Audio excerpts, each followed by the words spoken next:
for jumping on here with us. So, again, my name is Warren Shaw with the Baseline NBA podcast. Appreciate the time. So, just talk to me a little bit about, surprising, Miss Fudd here, with Gatorade Player of the Year.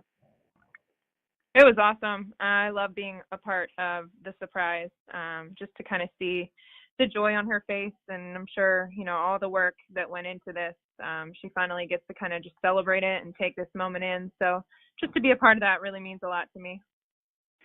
You've been kind of rocking with Gatorade for a little while now as well, too. So kind of what does, what Gatorade does in this space mean to you as well, too? It's really cool what they do in this space and how great they make it for the athlete, because this is the greatest honor that you can get.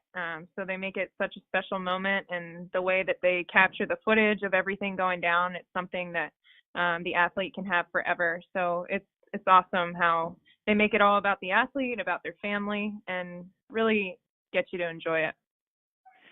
So not to make you a prisoner of the moment, but Gatorade has done various aspects of it where you've come into people's gyms or things of that nature. Has there been one that maybe even stands out for you where you're like, all right, wow, this was kind of like the best surprise of all the ones that you've been a part of?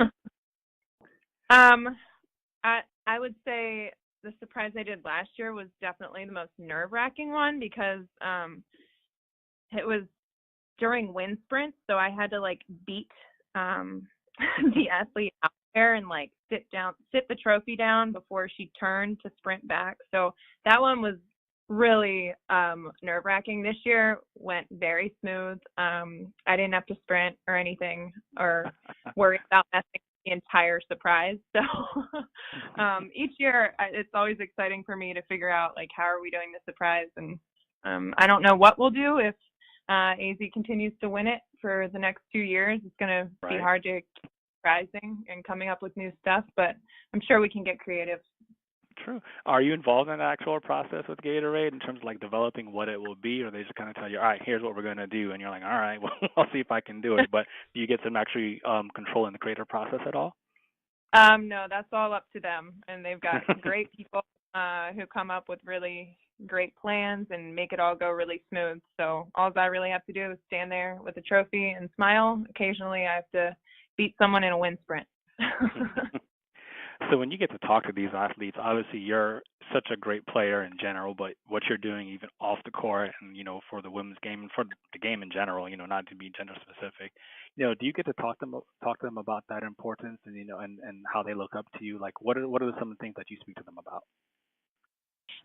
So really in this process, I'm here before the surprise, and obviously I can't see the athlete at that point or it would ruin the surprise. And then the surprise occurs, and then she goes and celebrates with her teammates and family real quick, and then she's on to the whole media hunt. So I wrote her a little letter just to kind of try to enjoy this moment.